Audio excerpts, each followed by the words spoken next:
नमस्कार, सत्य हिंदी में आपका स्वागत है। मैं हूं मुकेश कुमार। दोस्तों, आज मेरे साथ हैं कॉमरेड दिव्या गौतम, जो कि पटना की दीघा विधानसभा सीट से CPI-ML की उम्मीदवार हैं और बहुत मेहनत की है उन्होंने अपने इस चुनाव क्षेत्र में। लंबा अनुभव है इन्हें छात्र राजनीति का, थिएटर भी करती हैं, पढ़ाती भी हैं और बहुत जुझारू महिला हैं। और इस बार एकमात्र कैंडिडेट हैं CPI-ML की महिला, तो इस नाते भी उनका एक महत्व है।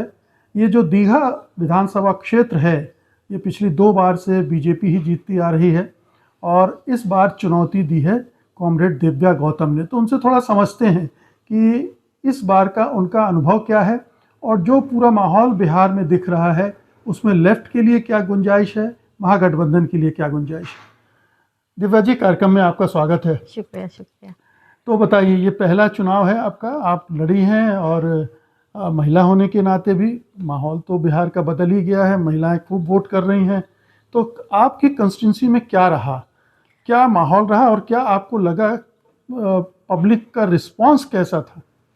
देखिए, मैं जब शुरुआत की थी कैंपेन का, तभी से ही जो देखने को मिला और एक इस विधानसभा में रहते हुए भी मैं लोगों के मन का जो एक नाराज़गी था, जो प्रेजेंट में जो विधायक थे, उनको लेकर के कटिंग अक्रॉस क्लास लाइन जिस क्षेत्र में भी जा रहे थे, चाहे वो झुग्गी झोपड़ियों में हो, जो जहाँ मिडिल क्लास जो मोहल्ले हैं, उन जगहों पे भी मैं जब जा रही थी, तो एक तरह से उनके प्रति जो उनके काम को लेकर के जो गली मोहल्ले, अगर स्थानीय सवाल बोले तो गलियों के सड़कों को लेकर के, नालियाँ हैं, जल जमाव, ट्रैफिक, ये सब चीज़ों से लोग बहुत त्रस्त थे।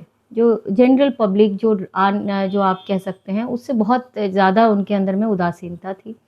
मैं जहाँ पे रह रही हूँ, जो राजीव नगर इलाके, इसमें 1024 एकड़ जो ज़मीनें हैं, उसको लेकर के यहाँ के लोग बहुत दिनों से संघर्षरत हैं कि उनको पर्चा दिया जाए, उनको जो आवासीय मिले। लेकिन यहाँ पे बुलडोज़र चलाने का काम कर रही है और इनकी चुप्पी हर जगह पे दिखने को मिल रहा था। तो ये तो आप एक स्थानीय मुद्दा है। बाकी युवाओं के बीच, महिलाओं के बीच भी इन चीज़ों को लेकर के बहुत ये है कि यहाँ के जो युवा हैं, आप ज़्यादातर घरों में अगर आप जाएँगे तो वहाँ पे आपको यंग लोग, काम करने वाला जो पॉपुलेशन है वो नहीं दिखेगा, क्योंकि यहाँ पे कोई इंडस्ट्री नहीं है, कोई काम नहीं है जिसको लेकर के लोग यहाँ रुक सकें। ज़्यादातर जो बुज़ुर्ग लोग हैं वो अकेले अपना जीवन यापन कर रहे हैं। पढ़ाई के लिए भी यहाँ पे एक अच्छी शिक्षा व्यवस्था जो होनी चाहिए वो नहीं है। डिग्री बाँटने वाली कॉलेज रह गई हैं, वो भी समय पे नहीं। कोई भी छोटे से छोटे काम करने के लिए भी अगर जाएँ, तो जो एक आप घूस जो है वो बहुत ही स्ट्रक्चर्ड तरीके से चल रहा है। हर चीज़ में परसेंटेज फ़िक्स है। यहीं जहाँ मैं रह रही हूँ, वहाँ पे अगर आप एक छत ढलाई करेंगे तो वो फ़िक्स है कि कितना घूस आपको देना होगा, तभी आप बना सकते हैं घर। तो इन सभी चीज़ों को लेकर के लोगों के मन में एक रिज़ेंटमेंट तो था। और जब मैं उनसे बातचीत हुई, मैं जब जनसंपर्क में गई, तो कई सारे सवाल उनके बीच से आए और वो दिखा लोगों तो के ये जो अंदर। आप जो इश्यूज बता रही हैं, ज़्यादातर स्थानीय इशू हैं। जाहिर है कि आप चूँकि असेंबली का इलेक्शन लड़ रही हैं, तो उसमें स्थानीय मुद्दों की प्राथमिकता होती है, उनको महत्व दिया जाता है। लेकिन कुछ इश्यूज स्टेट वाइज है, जैसे आपने पलायन की बात की, बिल्कुल। बेरोजगारी की बात की, इंडस्ट्रियलाइजेशन नहीं हुआ है, रोजगार नहीं है, ये तमाम इशू हैं। हम ये देखते हैं कि इन तमाम इश्यूज के रहते हुए भी यहाँ पर जाति पाति इतनी हावी हो जाती है कि सारे जो मतदान है उसी तरह से बट जाता है। तो जो लेफ्ट है उसके लिए स्कोप कम हो जाता है। एक तो सांप्रदायिक ध्रुवीकरण और दूसरा फिर ये जातीय ध्रुवीकरण। ऐसे में आपको क्या चुनौती पेश आ रही आई? देखिए, सबसे पहले तो जातियों को लेकर के मैं बात करूँगी कि जातियाँ जो हैं वो बस पॉलिटिक्स की बात नहीं है, हर जगह है। आपके मेरे घर में जो जातीय जो प्रथा है, जो सारी चीज़ों में जाति है। तो जाति जो है वो सोशल रियलिटी है हमारे समाज का, वो बिहार का आई ही नहीं, एक्सेप्ट इट। ये नहीं।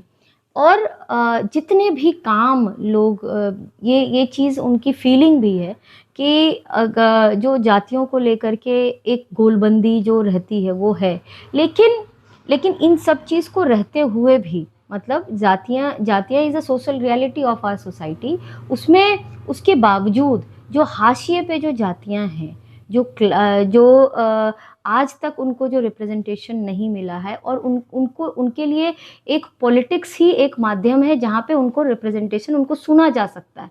नहीं तो सुनने वाले भी लोग नहीं हैं यहाँ पे, अगर उस तरह से अगर आप देखा ठीक जाए बात।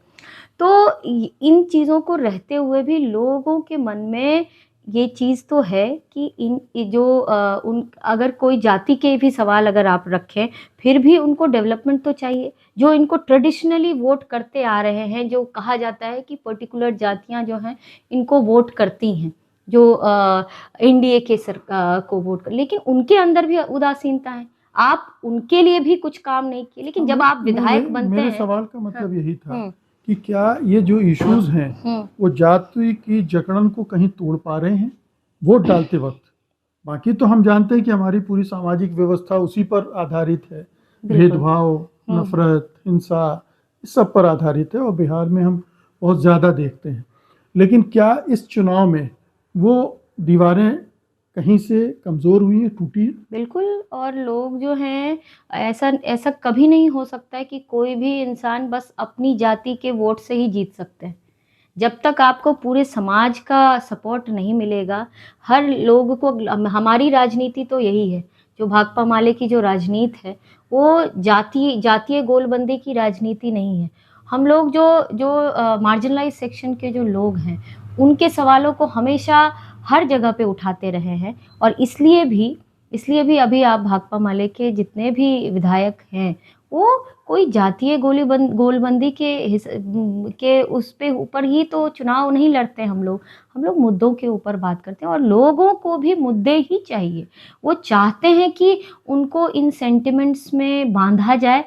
जब जातीय सेंटिमेंट्स में, धार्मिक उन्माद में बांधा जाए, जब कुछ नहीं काम करता है तो इनकी गोलबंदी जो होती है वो धार्मिक गोलबंदी होती है। वो हमेशा जो फेथ को जो है पॉलिटिसाइज करने की का काम करते हैं, और वो भी लोगों के बीच में वो चीज़ें भी मैसेज चली गई हैं कि ये जानबूझ करके ऐसा करते हैं, क्योंकि इन्होंने कोई काम करते नहीं।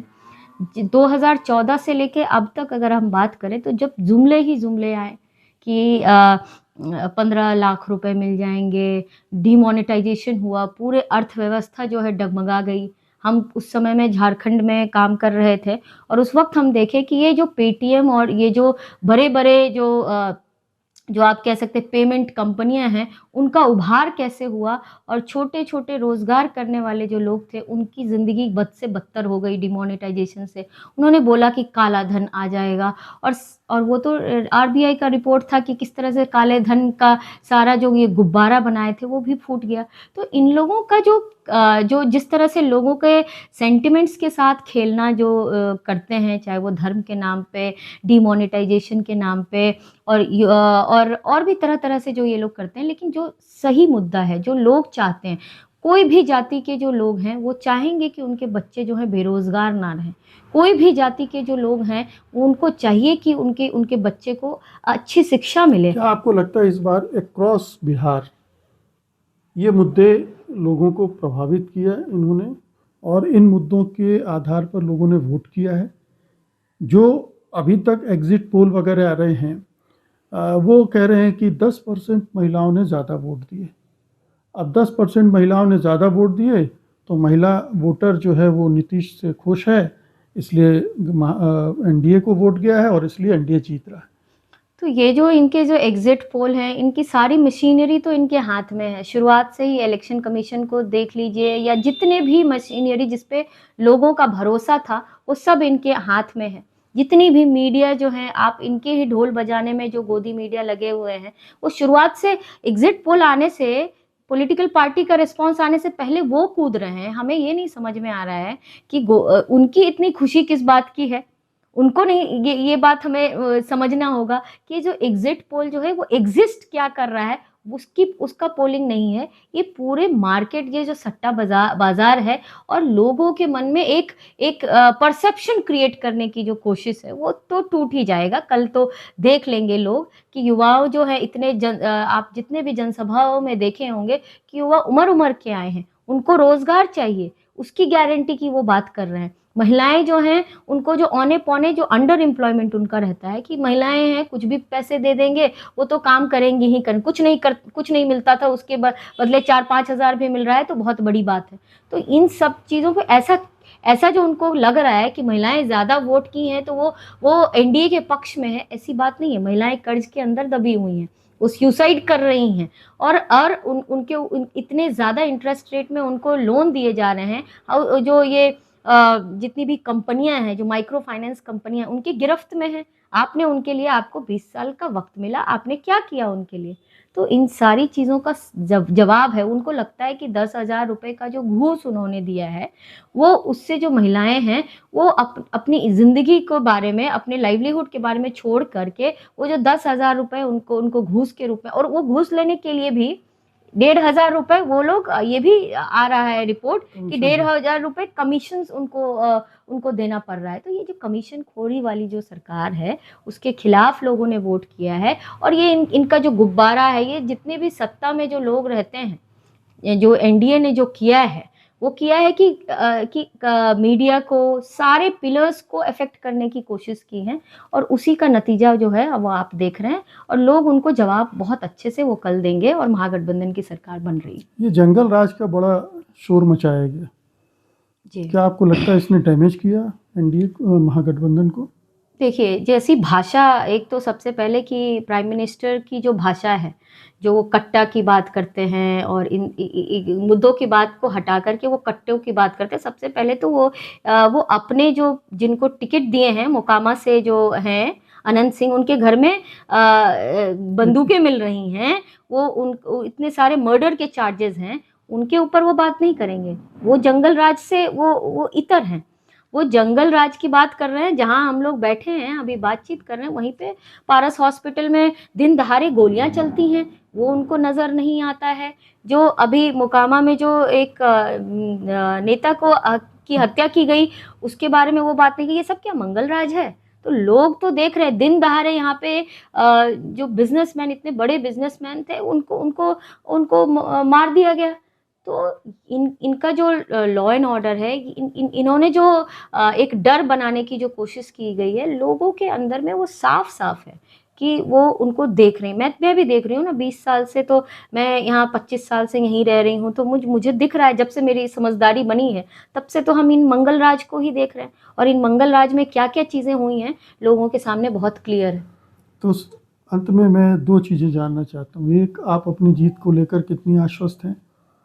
क्योंकि ये गढ़ नहीं है आपका, मतलब सीपीआई-एमएल का उस तरह से इलाका नहीं है। अगर गढ़ और किले की भाषा में बात ना करें तो इलाका नहीं है। और आप पहली बार इलेक्शन लड़ी हैं, दूसरी तरफ धन से संपन्न, मीडिया से संपन्न, सारी तरह की ताकतें हैं। ये मुकाबला कितना बराबरी का है? देखिए, अभी इसमें मैं क्या बोलूं, अभी बहुत अच्छा एग्जाम्पल न्यूयॉर्क सिटी में, जिसको कैपिटलिज्म का गढ़ माना जाता है अमेरिका को, जो ममदानी, वो अकेले पर्चा बांट रहे हैं, लोगों को अपने इश्यूज के बारे में बता रहे हैं। और उनका वो जिस तरह से आगे बढ़े, आज उनको जो है यही मीडिया जो है वो उनको बोल रही थी कि वो सबसे नीचे हैं।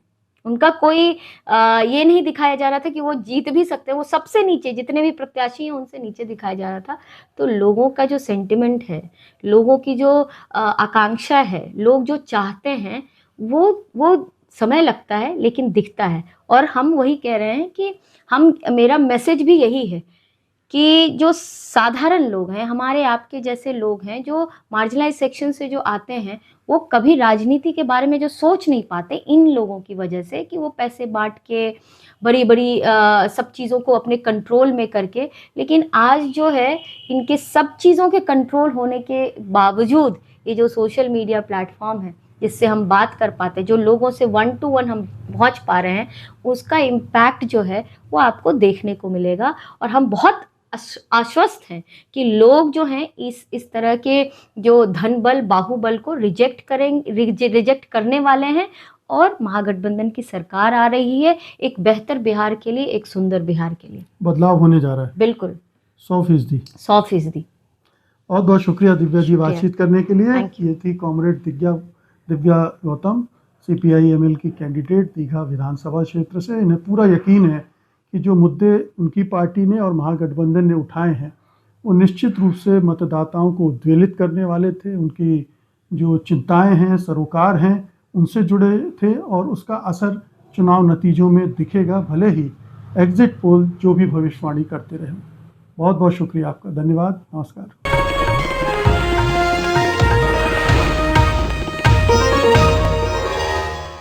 Copyright disclaimer under Section 107 of the Copyright Act 1976. Allowance is made for fair use for purposes such as criticism, comment, news reporting, scholarship, and research.